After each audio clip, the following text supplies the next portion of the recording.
Clara and Michael, intertwining their fingers with affection and anticipation, crossed the threshold of what they would now call home, an imposing Victorian mansion that stood majestically at the end of the street, as if it held secrets from past ages.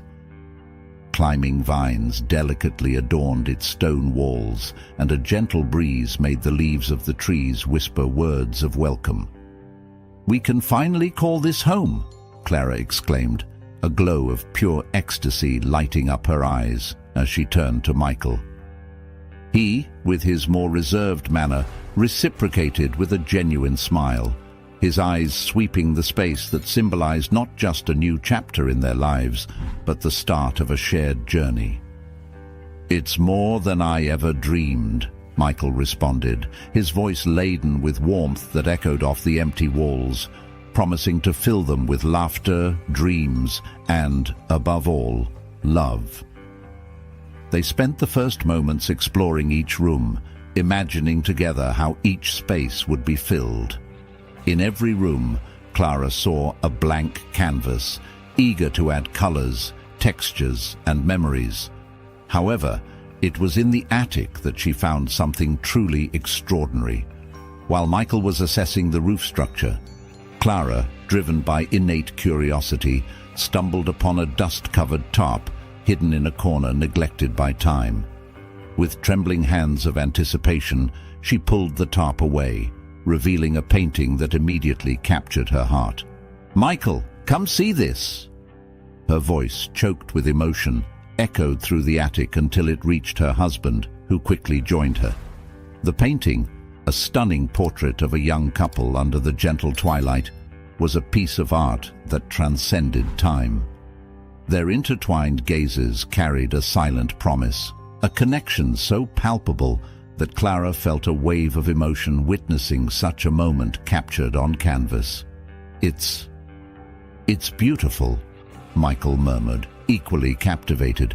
"It seems like they're sharing a secret of their own, an eternalized moment."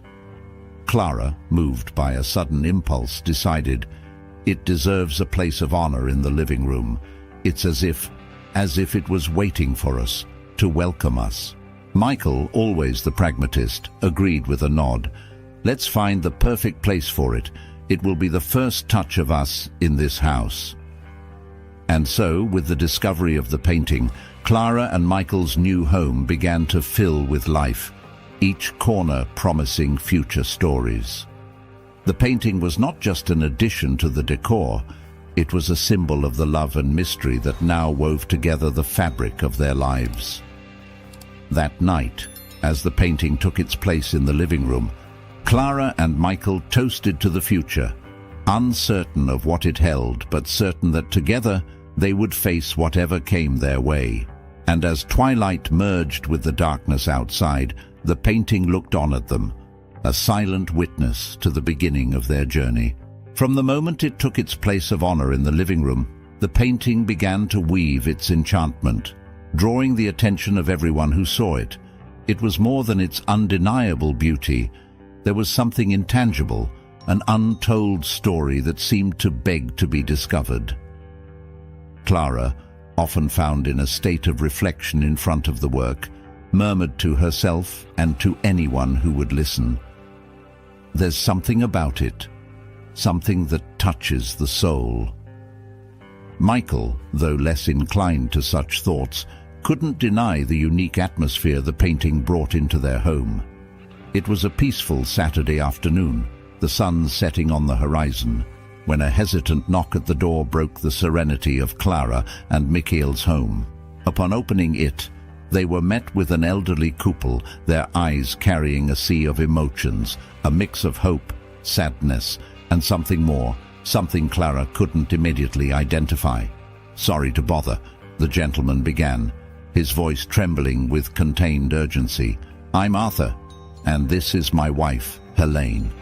Helene, with a look that seemed to pierce straight to the painting visible from the door, completed, We couldn't help but notice." Without waiting any longer, Clara, driven by an instinct of hospitality and curiosity, quickly invited them in. "Please come in. Are you talking about the painting?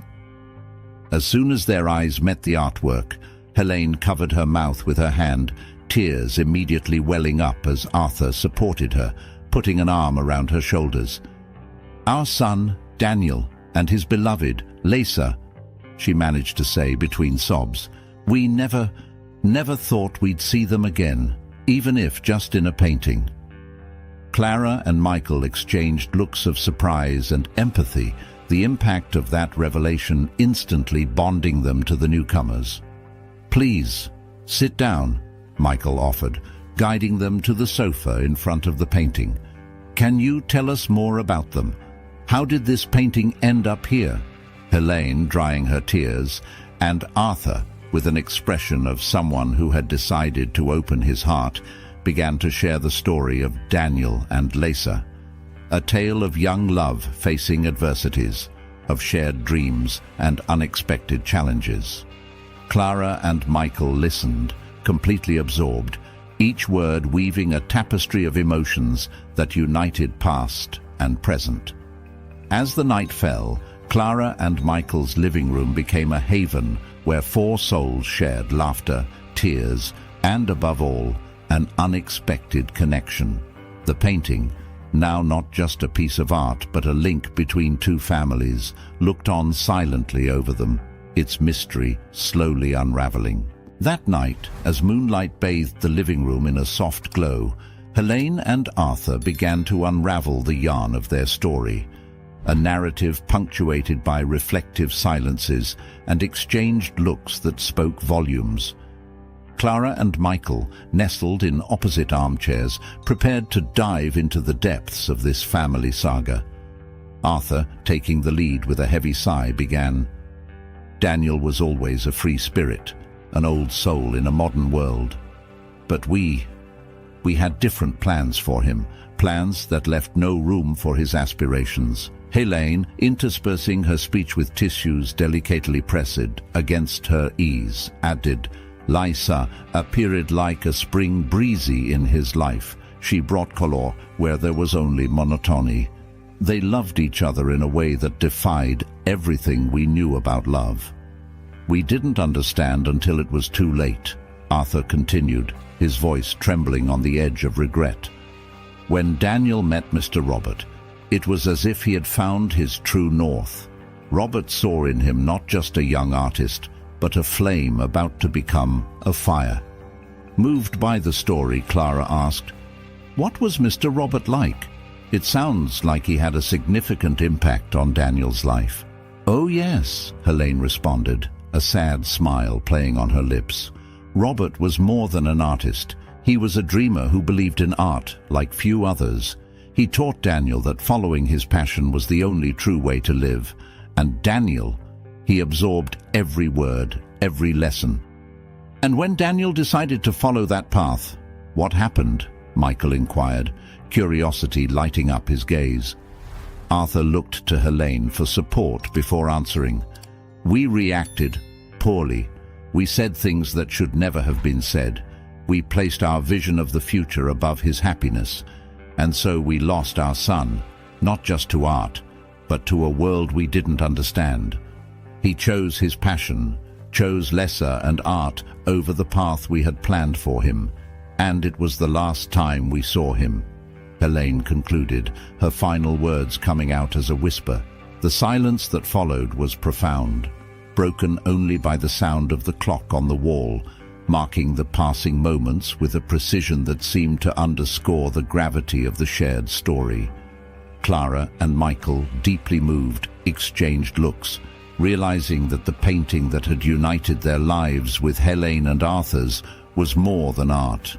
It was a portal to a past filled with love, difficult choices, and above all, the relentless pursuit of one's own identity. After a night filled with revelations and emotions, the morning found Clara and Michael, along with Helene and Arthur, gathered around the breakfast table, a map of Paris spread out among cups of coffee and freshly baked bread. The sun, peeking through the curtains, cast an optimistic glow over the group, now united by a common mission. "So, this is the plan," Clara began, pointing to the map with a newfound determination. "We'll start with the studio mentioned in the letter. Michael and I can begin searching online, see if we can find out more about it." Arthur, with a thoughtful expression, added, "The last time we heard from Daniel, he mentioned this place not just as his studio, but as a haven. Perhaps, if it's still there, someone might tell us where he went." Helene, clutching Arthur's hand, said with a voice trembling with hope, "I never thought we'd have another chance to find him. This journey, it's more than a search, it's a path to redemption." Michael, always the pragmatist, chimed in. "We'll need tickets, a place to stay, and perhaps a local guide. I can take care of the logistical details. Clara, can you continue the research and maybe get in touch with local artists or galleries?" "Sure," Clara replied, lighting up her laptop. "What if we enter art forums? Someone must know Daniel, or at least Mr. Robert. We might find clues there." The preparation for the trip took up the rest of the day, with each detail meticulously planned. Plane tickets were booked, accommodations secured, and a list of potential contacts in Paris was compiled, each step bringing them closer to the long-awaited reunion. On the morning of departure, the four met at the airport, their baggage of emotions far heavier than any suitcase they carried. "I don't know how to thank you two for this," Helene said, embracing Clara and Michael. "No matter what happens, having this chance means everything to us." Arthur, with his voice steady but eyes revealing a rare vulnerability, added, "You've given us more than help. You've given us hope. And that's something we haven't had for a long time." The group shared one last hug before crossing the departure gates, each step echoing with the weight of their expectations and the silent wish for a happy outcome. As the plane took off, carrying them across the ocean towards Paris, Clara looked out the window, contemplating the vast world below. She couldn't help but think about the power of fate, how the lives of strangers can intertwine in unexpected ways, leading them on journeys they never imagined. The golden light of dawn bathed the streets of Paris as Helene, Arthur, Clara and Michael disembarked, each carrying the anticipation and anxiety of a search that, until then, seemed more like a distant dream than a real possibility. They headed straight to the address they had, a studio hidden in one of the city's most bohemian neighborhoods, the pulsating heart of the local artistic community. As they approached the studio, the soft sound of a melancholy melody filled the air, the music intertwined with the aroma of paints and varnishes. Pushing open the door, which groaned in protest, they found themselves in a space illuminated by skylights, walls adorned with vibrant works that spoke of love, pain, and passion. "Can we help you?" A voice snapped them out of their enchantment. Turning around, they were faced with a middle-aged man whose eyes reflected the same flame they saw in the paintings. "We're looking for Daniel," Helene began, her voice trembling with hope. Do you know him?" The man studied them for a moment before responding. "I am Daniel, but it's been a long time." "Who are you?" Arthur stepped forward, his words struggling to find their way. "Daniel, it's me, Arthur, and this is Helene, your parents." The silence that followed was laden with emotion. Daniel, his eyes wide with recognition and surprise, rushed to embrace them, tears of relief and joy mixing with those of years of separation. "But how? Why are you here?" Daniel asked, pulling back just enough to look at them. "We came for you and for Lessa," Helene replied, holding her son's hands. "We were told about your struggle, about your art. We want to meet the woman who has captured your heart." The mention of Lessa made Daniel hesitate. "Lessa? She's very ill. I've been doing everything, but the treatment is too expensive and—" "Don't worry about that now," Arthur interrupted, firmness and tenderness mixed in his voice. "Where is she? We want to help." Guided by Daniel, They went to a nearby small apartment. There, they found Lisa, a young woman of ethereal beauty, but whose paleness and fragility spoke of her hard battle. "Who are they, Daniel?" Lisa asked with a weak but warm voice. "Lisa, these are my parents, and our new friends, Clara and Michael. They've come to help us." Introductions were made amidst a mix of smiles and tears, as Lisa, drawing strength from the love she shared with Daniel, expressed her gratitude. "I've heard so many stories about all of you. Thank you for not giving up on us." As the day unfolded, the bonds of family, both old and new, began to weave more tightly. Stories were shared, laughter echoed through the small apartment, and for the first time in a long time, there was a palpable sense of hope. Daniel and Lisa's small apartment became a sanctuary of emotions that afternoon, as the now reunited family began to weave the threads of reconciliation and mutual understanding. The walls, silent witnesses to the couple's struggle and passion, now also embraced the promise of a new beginning. Sitting together in the modestly furnished living room, where each object seemed to tell a part of Daniel and Lisa's story, Arthur finally broke the silence that had settled after the initial introductions. His usually steady gaze now wavered with emotion he struggled to contain. "Daniel, Lisa," he began, his voice laden with a solemnity rarely seen. "For a long time, I lived under the impression that I knew what was best for my family. For you, Daniel, I was wrong." Helene held Arthur's hand, offering silent support as he continued. "What you two have built together, the strength and beauty I've found in this place, they've shown me the true meaning of love and family." Turning to face his son, with eyes that begged for forgiveness, Arthur said, "And for that reason, I want to help. Not as an obligation, but as an act of love. I will take care of Lisa's treatment." Daniel, visibly shaken by the offer and the sincerity in his father's words, struggled to find the right words. "Dad, I don't know what to say. This means more than you can imagine."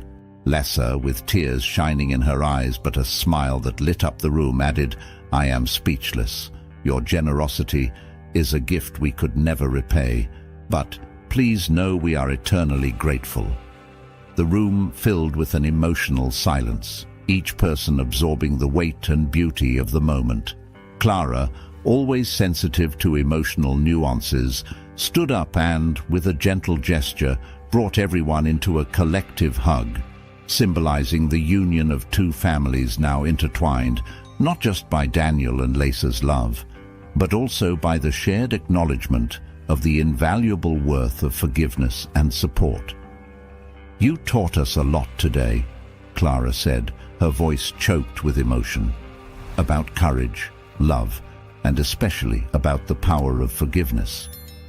Michael, observing the scene with a mix of admiration and joy, added, "And we'll be here for whatever you need. After all, the family just got a little bigger." Soft laughter filled the apartment, and for a moment, all the challenges and pains of the past gave way to a feeling of shared hope and joy. On a peaceful afternoon, as the sun began to bid farewell, tinting the sky orange and pink, Clara and Michael found themselves back in their home, now filled with memories and stories that transcended the physical space of the house. It was then that the mailman delivered a letter that carried not just words, but the essence of a transformative journey.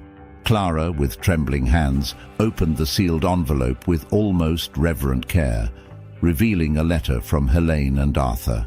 "Dear Clara and Michael," the letter began, "there are no words that can express the gratitude we feel for everything you've done for our family.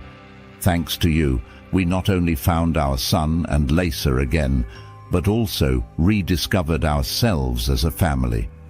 Michael approached, reading over Clara's shoulder as she continued, "Lisa is responding well to the treatment, and each day brings us more hope. We are, finally, all together, healing the wounds of the past and building bridges to the future. Alongside the letter, carefully rolled and protected, was a new painting. With joined hands, they unrolled it, revealing a work that captured not just the faces, but the souls of Daniel, Lisa, Helene, and Arthur. Under the twilight, the intertwined gazes of the family not only symbolized a fulfilled promise, but also spoke of an unbreakable love, forgiveness, and the redemption that united them. Tears of joy and admiration streamed down Clara's face as she whispered, "Look, Michael, this painting, it transcends art itself." It was the premonition of a love that overcame all obstacles, forgiveness that healed deep wounds, and a redemption that united us in ways we never imagined. Michael, wrapping his arms around Clara from behind, placed a soft kiss on her head. And to think it all started with a simple discovery in our attic. This journey, it changed not just their lives but ours as well. They decided the new painting deserved a special place in the room, next to the first. It was more than just decorating a space. It was a daily reminder of the powerful forces of love and compassion. This shows us that sometimes art does not just imitate life, but anticipates it, guiding us along the paths our hearts need to traverse, Clara reflected, as they settled in to admire the two paintings, now eternally linked to their own story. Michael, inspired by the moment, looked at Clara. "You know, we should share this story. Show the world how art, love, and faith in humanity can change lives." Clara nodded, a gleam of inspiration in her eyes. "Let's do it. Let's tell our story, their story, and maybe, just maybe, inspire others to find their own journey of redemption." And so, Clara and Michael decided to create a channel, a space dedicated not just to sharing their story, but also to exploring the numerous ways love, art, and humanity intertwine. If this story touched your heart, if you believe in the power of love, art, and forgiveness, join us, Clara said, looking directly at you on the other side of the screen. Subscribe to our channel, share your own story of redemption, and let's spread more love and understanding throughout the world together. Because, in the end, we are all connected by the same forces that gave new life to our family, Michael concluded, holding Clara's hand. Love, forgiveness, and the eternal hope for redemption.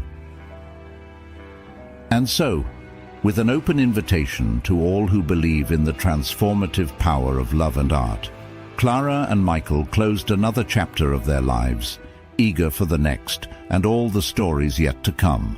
If this story touched your heart, don't forget to subscribe and join our growing family of kind souls and open hearts. Your story of redemption might be the next one we share.